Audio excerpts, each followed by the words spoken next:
Welcome to the Marketing Millennials, the No BS Marketing Podcast.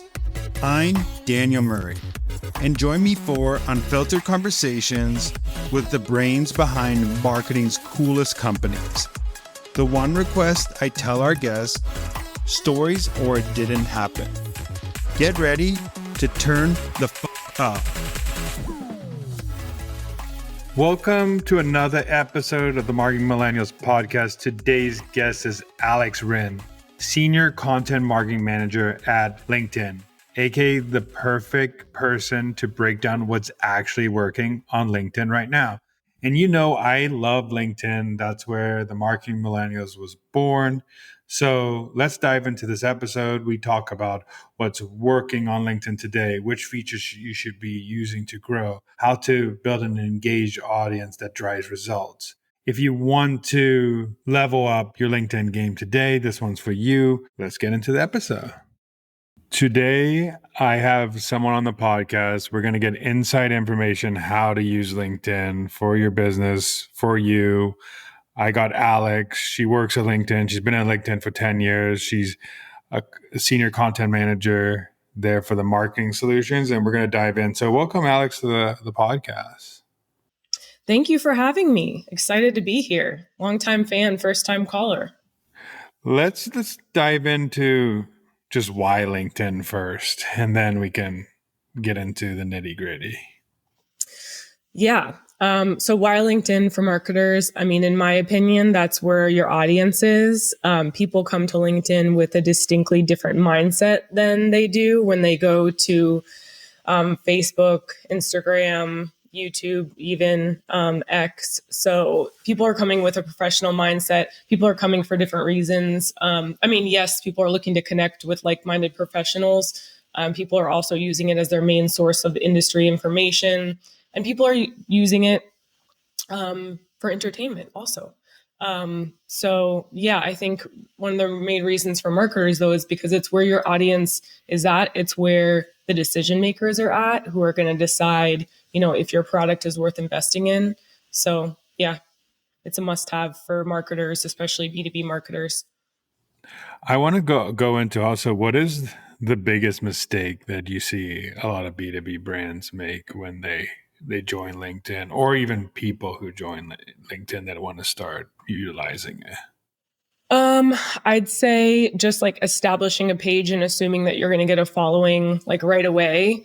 It's similar to building a relationship with someone. You don't go on a first date and ask them to marry you. It takes time to build a relationship. It takes consistency. So I think there's this expectation. Okay, I came on, I created a page. I have these solutions that are great. Why aren't I getting more followers? Why aren't more people interacting with my content? And it just takes time. The other thing from B2B marketers specifically, and this is no hate on anyone, just something that I've noticed, is that a lot of B2B brands are pretty boring, and they shouldn't be, and they don't have to be. There's people assume that with B2B buying decisions, people don't want to be entertained, but they still want to be entertained. I think people assume that B2C brands can have a lot more fun, but B2B buying decisions are just as emotional, and people still want to see humor and personality in their content. So I think I'd like to see more B2B companies in particular being a little bit more courageous and bold. So I want to talk about it because a lot of people think of LinkedIn as, well, at least 5-6 years ago, it's a place to get a job or network. Now it's more of a place where it's becoming a true social network, but I still think people are not thinking of it as a way to drive business and drive results. So I want to start off, what are some tactical things people could do today to start getting attention on LinkedIn for their brand or themselves?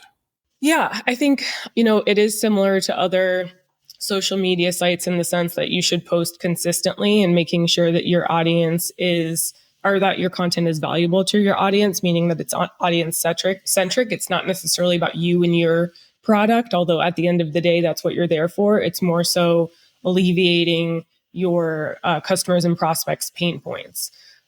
So yeah, I think one of the first things is just making sure that your content is audience centric, making sure that you're posting consistently, making use of all of the different content formats that are available to you. So, if you're publishing content on LinkedIn from your blog, that's great, but there's other ways to make that you can distribute that content. People want a blog post in maybe a visual format, so like a stat card or a nicely designed like quote card, a short video, whether that's something that's really like lo-fi, like you did it on your phone, or maybe you're doing a live stream that's like in some studio that you built if you have a little bit more funds. So I think making sure that it's a multi-format approach, posting consistently, and making sure that it's not all about you. I also think no one wants like a page that's like a used car salesman where it's like, buy my product, buy my product. I would make sure that you have a full funnel approach, which means that you're not just going for the hard sell every time. You're publishing some content, maybe that's about industry news that is product agnostic. And that's how you become, a trusted business intelligence partner to these people, not just a person who's trying to sell their product. So one thing LinkedIn just did recently is they're buffing up your analytics with newsletters, with posting. We can go into like newsletters first because I think most people don't even know they can create a newsletter on LinkedIn. And then what was the move to start adding open rates and more analytics into newsletters? Was it feedback? What are you seeing with newsletters as a top of funnel strategy? Newsletters have exploded in the best way possible. I think folks don't always have the bandwidth to be like checking your page constantly, or that, enough time to be coming on LinkedIn to absorb everything. So newsletters are the perfect way that if someone's interested in you or your content, like a summary of what are the top things that they need to know, or like the top tips of the week, etc. So yeah, I mean, I think again, it's just like a different format, a different vehicle to deliver your insights to your audience. So we thought, it made sense given that people are more and more so seeing LinkedIn as a place to come and gain industry news and stay connected, to add that format. And then, I mean, the other big format that LinkedIn's really pushing, and if you can give tips on how to do this the best way, obviously it's video content, and you have a video feed now, and it's different than other platforms' video feeds, but you still see other followers. But how should brands be utilizing that, or people be using that feature, and what are some tips for them to be actually seen in the feed?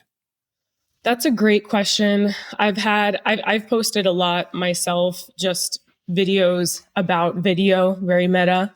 And I've gotten some feedback I've seen in the comments of like, most people are jazzed. Most people are like, great, this is amazing to see video on LinkedIn. We're excited.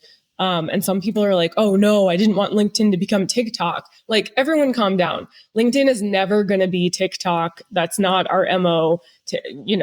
It's like I said in the beginning, a different mindset. We're still a professional platform. We're not boring, but we're still a professional platform at the end of the day. So the type of content that you're coming to consume is different. So that's just like, square one. I think, secondly is just talking about what you know. People are just like, I don't know what to record. I don't know what to record. What should I talk about? I'm like, talk about what you know. It's the same stuff that you post on your blog. It's the same content that's on your website. It's just in a different format. Thirdly, I think it's an opportunity to really showcase your company's personality and maybe folks within your company, like your leaders. Because as we know, millennials and Gen Z, we're not just looking at a company and looking at the solutions, we're looking at the leaders and even like what politics the leaders align with. What are there any sustainability practices or charitable practices within that company? We care more about the company as a whole and less just about like the products. So anyway, my point is, it's a great way to showcase your company's leaders, maybe some of your company's employees. At the end of the day, I believe that people buy from people, not from companies. So the more that you can humanize your brand with video, I think the better. And I would say a big barrier that I see to a lot of people, even to begin with video on LinkedIn, is that they have this like perfectionist idea that they want their videos to be great. And I get it. Like, we all want to put our best foot forward, like personally and professionally, whether it's for your personal page or whether it's for like the LinkedIn for Marketing page. But it really doesn't have to be perfect. In fact, I don't think it should be perfect. Whatever the inconsistencies are, or like the hair that's out of place, or like the dog barking in the background, all that stuff just makes you a lot more relatable. And over time, your videos are naturally going to get better. Like the first video I did, I look back now and I'm like, oh gosh, like that was terrible. I was so clearly reading off of like this cue thing that I'd set up for myself. But that naturally gets better over time, as with anything in life. So I wouldn't be afraid to put stuff out there that's not perfect. I think also going deeper on that, I love that you said humanized brand. I love that you say other people want to see the leaders behind the brand. They don't want to see faceless organizations. They also want to see, like, have a connection, even in this age of AI where you don't know what posts are written by AI or what's not. It's a chance to get in front of people in a human way. But another thing that I think is really cool that you could do, and I see a lot of people doing this, and if you're a brand or you're like, say, have a podcast or any way you can, what LinkedIn does better than any other platform is you can boost that post or sponsor that post and get it seen by your ideal customer profile, which is the best part. So you can have a good video, you can see it performing, you want it to be seen by more of people you want to be seen, you can put some money behind it. And I see a lot of people doing this. What strategies have you seen with that functionality of like boosting posts to get seen by the right audience at the right time? Yeah, that's another good point, because that's another thing that makes LinkedIn distinctly different from other platforms. We have the world's biggest database of, first party professional data, because people are coming in and willingly filling out all this stuff about them. So our targeting can get very granular. Now, I wouldn't recommend doing like hyper targeting, but somewhere in between. You don't want to do the spray and pray. You also don't want to go too niche on your hyper targeting, but you can on LinkedIn if you want to, because we have those targeting capabilities. In regards to boosting a post, or whether it be video or otherwise, just because we do live in an age of, specific social media algorithms, you do have to pay to play, which is how I say it. Like you have to have budget to put paid behind your content, because in my mind, you should be spending around 20, the 20-80 rule. It's the golden rule that we follow on my team. So spend 20% of your time creating content, 80% of your time strategically distributing it from a paid and organic standpoint. Because if you created something awesome and then you don't take the time to distribute it, you just publish it once or twice and assume your whole audience has seen it, then that was a waste of your time. So you want to make sure that you're kind of like slicing and dicing it into different formats, putting paid behind it. One strategy I see, if you're like hesitant to put paid behind something because you don't want to waste your money, you're not sure if it's going to work, is use your organic strategy as a testing bed, right? So like, you can post stuff organically and you notice that like this one blog post did really well, or this one, carousel of images did really well. That's a good signal to you to inform your content strategy in the future. Oh, this hit a chord with my audience. Let's double click into that, or let's like find another variation of that and then put paid behind that, because you're almost certain that this already resonated from an organic standpoint. The assumption is it's going to do much better if you put paid behind it. I think also is a thing I like to do, which I think is even as a softer test, I would say, is use comments as a way to just test headlines or quick things, because now you have analytics for comments too, which is now going to help people understand hey, they're getting impressions, and if they get likes as well, that can inform you that, hey, maybe I should write a piece of content on this because it struck a chord with that audience. It's also, if you don't have a big audience, commenting on people who are getting attention is a great strategy because you're being seen in a feed of someone who is a trusted voice, and you're commenting something valuable to that trusted voice, and it makes you seem more trusted. So that's something that I think people don't do enough, is use comments as a strategy to Totally. inform a lot of content as well. I agree with that. I think the keyword, what you said, is commenting something valuable. Some people just go on and like they notice that one of my video posts is doing really well. So they see it as an opportunity to post a link to their website or like talk about their product. And I'm like, yeah, no, like, I'm sorry, I'm going to delete that because this isn't a place for spam. But yeah, if it's a comment that's additive to the conversation, and like, again, social media is meant to be a two-way street. It's not like me yelling into a megaphone or my brand yelling into a megaphone and assuming that people are going to like that and we're not going to interact with them. So yeah, that's why I think that comments are very important to show again that you're human, that there's someone on the other end of that computer who's willing to go and talk and go a back and forth conversation with you. So yeah, I like that strategy as long as it's additive to the conversation.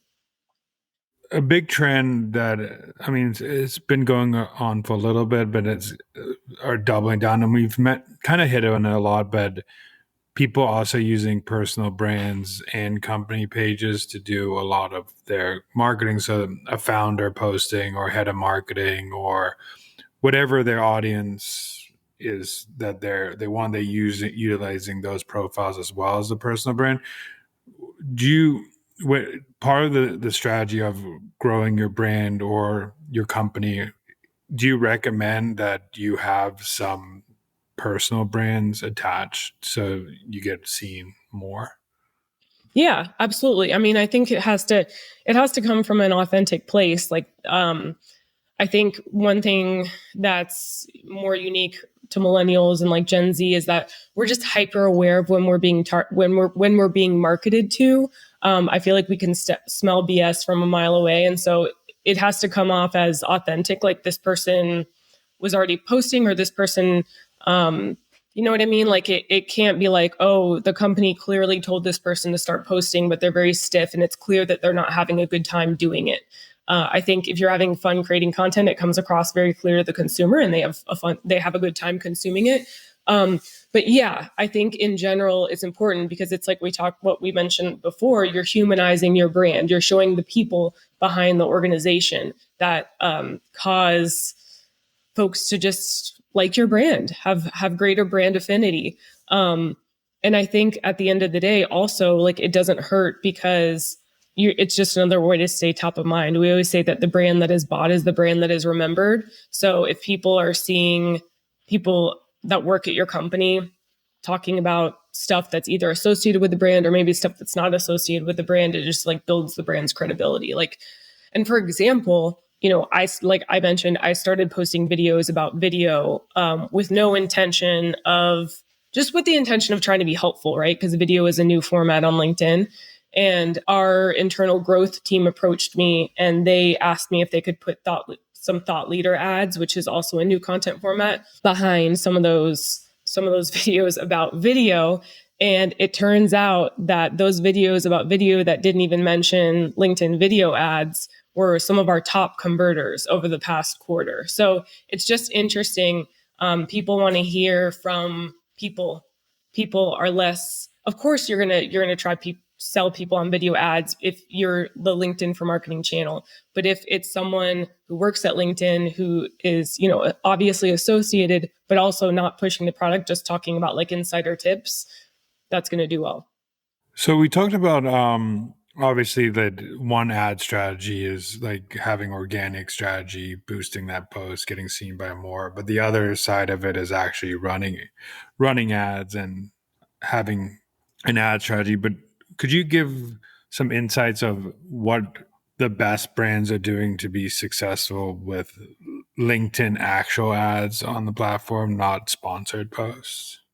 I think The first step is making sure that you're implementing an objective-based advertising strategy. So it's not necessarily about the ad product that you choose itself. It's about like what you're trying to achieve. So if you think about, okay, like what do I want? I want brand awareness. I want people to be more aware of what my brand is. I want lead generation. So, that's pretty self-explanatory. Then you go into campaign manager, LinkedIn campaign manager, and based on what your objective is, it gives you a suite of products that you can use. So it's pretty helpful in that sense because it can be overwhelming. We have a lot of different ad products, but go in, pick what your objective is. It'll give you a certain amount of products that you can choose from. And I think one of the most successful things I also see is that folks that are submitting using a mix of different product formats, and within those product formats, submitting a bunch of different creatives. So just like I said before, like it's less about creating, more about distributing. That's also what I mean, is that you have a variation of, like, say you're doing carousel ads, you have literally like 5 different versions of that one carousel ad, and then seeing which one is doing best, and then like making little changes and campaign optimizations along the way. I think the other thing is that, especially in B2B marketing, it takes a much longer time to see results, especially like lead generation results, right? Because the sales cycle is much longer for B2B. It could be like 3 to 6 months. So the issue that we're seeing is that a lot of leaders are being like, okay, the ad was expensive and it's been up for a month. What are the results? And the marketer's like, dude, like, I haven't really seen anything yet because it's only been a month. So I think there's a lot of like upward education that needs to be done around basically like how long it's going to take to see real results, and especially bottom of the funnel results when using LinkedIn ads. But yeah, I'd say making sure that you're following an objective based format, making sure that there's some variation. I mean, this is kind of maybe like an obvious one, but making sure that you're using something like a bold creative, something that's going to stop in the feed. There's so much content out there that I think it's important to like know what your brand's definitive value props are and really leaning into that. I think the other thing is like not forgetting about the copy that is associated with the imagery. Some people just kind of like think of that as an afterthought, but yeah, I think making sure that's uniquely different is also important. Yeah, 2 things on that. When I used to work for a company back in the day, we were really successful with LinkedIn ads, and one of the strategies we used to use is had like a very neon color background, and we would just say like, are you a human resources professional? Like that was just like the copy on it, and on the image, and then we would have like more copy on top, and then it would be like, have a good offer. And it converted so well because we're targeting those people. And if you were human HR professional, you're going to stop in the feed because it's literally calling you out in the advertisement. Exactly. That's a good point too. It's like calling out your audience directly. Like, hey, HR professionals, hey, social media marketers. Yeah, that's really important. We've done some internal A/B testing too around backgrounds. So it's interesting that you said that. And we found, when there was one with a white background and one with like a darker, almost like wood-esque background, and the darker one won in the A/B test. Even everything else was the same on the image, same like caption copy. It was just the background. And I think it was just because the feed is white, the feed's gray. So it just stood out a little bit more. I think another thing that good advertisers do, and I feel like people forget, and this is why you should invest in organic strategy if you're going to do ads on any platform, is you need to have a company profile with some followers or some good stuff on there, or a good landing page. So if someone's going to scope you out when you are running an ad and you have 5 followers or 100 followers, it looks kind of sketchy in a way, even though followers are sometimes vanity metrics in some people's eyes, but I think it's also social proof in other people's eyes. So that's why focusing on having a company page with good content on there, a link to something that you really want, something that's your copy and your bio is telling them directly what you do and who you are, and showing personality on there is a great way to also have conversion, because it shows the followers of your company when you're running ads. So Yeah. it looks weird if you're not investing in Yeah. organic strategy as well. Yeah, you called out two important things there. One is not to forget about the call to action.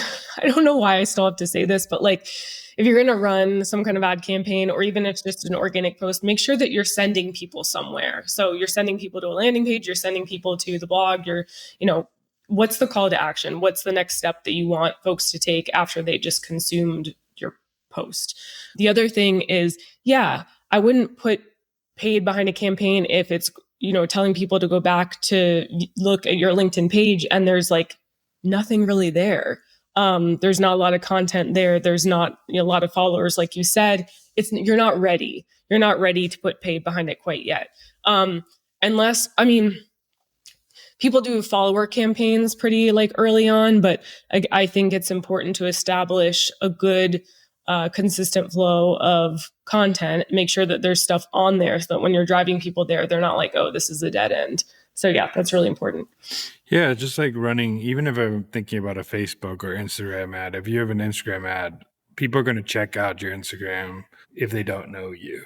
They're going to want to know what you post, who you are. So if you don't have a story or something on there or good content, they're going to run away because they're going to think you aren't legit or not real. So it's the same thing on every ad platform. If you're going to run ads, at least have a sort of an organic strategy behind it as well as a paid strategy, because people will see that. What are some other underrated tactics people should be thinking about doing on LinkedIn? Not burying the lead is important. People, especially marketers, are pretty busy. So whether it's a video or it's whatever format it is that you're publishing on LinkedIn, whether it's a blog post, make sure that you're very clear and pretty early on what it is that the marketer is going to learn from this. Because again, it's not about you. No one cares about you. People are consuming their content because they're hoping that it'll make them look good in some capacity. Maybe they're learning something. Maybe it's something they can communicate up to their bosses. Whatever it is, it's about them. So make sure pretty early on. And if it's a video, I'd say within the first 3 seconds, what it is that they're going to learn. In that same vein, making sure that it's snackable content. Back when I first started at LinkedIn back in 2014, 2015, we were creating these like one-stop shop ebooks of everything you need to know about LinkedIn for marketers. And it was like a 100-page ebook. I laugh now because no one's going to read that. I don't even know. I mean, people read it then, but I don't think that's not what people want now. So making sure that you're creating more snackable, shorter versions of that within your feed. And when that comes to video, I'm talking about like 30 seconds. Like whatever you have to say, you can probably say in 30 seconds, maybe a minute. Unless you're doing a live stream, which is obviously a lot meant for a longer format. But even if you're doing a live stream and it's like you and me talking, or maybe like there's us in a couple, there's 3 or 4 people talking, I'd say like keep it to 30 to 45 minutes max. I want to go into some rapid fire questions for you. Just Oh no. Don't worry, they're not going to be too crazy. But just first thing comes to mind: best LinkedIn post format: text, image, video, or carousels? Video followed by carousel, followed by image, followed by just text. Ooh, I like that. What's the number 2 is what's the most overrated LinkedIn marketing tactic? Overrated. I see a lot of people posting just because I think I get the sense because they just feel like they have to be posting. Again, there's so much content on LinkedIn, especially with like AI assisted content now entering the game. What's happening is what we're calling a sea of sameness. So there's just so much content. There's an influx of content on the feed. You don't need to say anything unless you have something to say. Like, that's okay. If you don't have anything to say, that's fine. Like, obviously, you don't want to go radio silent for a month if you're a brand, but if you don't have anything to say, don't say it. And in fact, when you do speak up, people will listen more closely because they know that you're not just like posting because you feel like you have to post to keep up with the Joneses. What is one B2B brand that's crushing it on LinkedIn right now that someone could go look for an example? I'm probably going to get a hard time for this, but Salesforce, they do everything really well, from like their illustrative images, making something like, something that's maybe could be more difficult to understand what it is, and making it cute, and like and adding brand affinity that way. They're also doing some really cool stuff with like their videos, where there's almost like a pop out image to the video. It's hard to like explain, but I can send you the link afterwards. But essentially, they were promoting an event that they're doing, and they have like this little illustrative character like walking across the screen during the video. So I feel like they're really trying to think outside of the box when it comes to their content.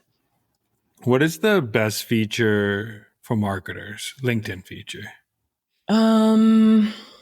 If you don't already have a LinkedIn page, that's the best feature, because A, it's free, and B, that is where you're going to need to establish that in order to start using ads. You can't use ads as a company if you don't have a page, which just is kind of an obvious thing, but just reiterating that like the page is like the bread and butter to begin spending and growing your business on the platform. Other than that, what's the best feature for marketers? I mean, there's just so many good ones. I think if you're not live streaming yet, I would start to use that. I feel like our live streaming feature is pretty cool. Now we have live event ads, so you can actually promote the event. It'll help you promote the event before, during, and after, and do some pretty cool like retargeting stuff to people who attended the event afterwards. I like that. I think, just to add on that, I think a lot of platforms, you see the rise in social shopping. You see the rise of just influencers going on live stream, but you don't see a lot of LinkedIn. I think live stream is one of the best features. If you're trying to, you can literally hop on anytime and talk to your audience, whoever's on that time, and it'll be seen by people, or you can plan an event.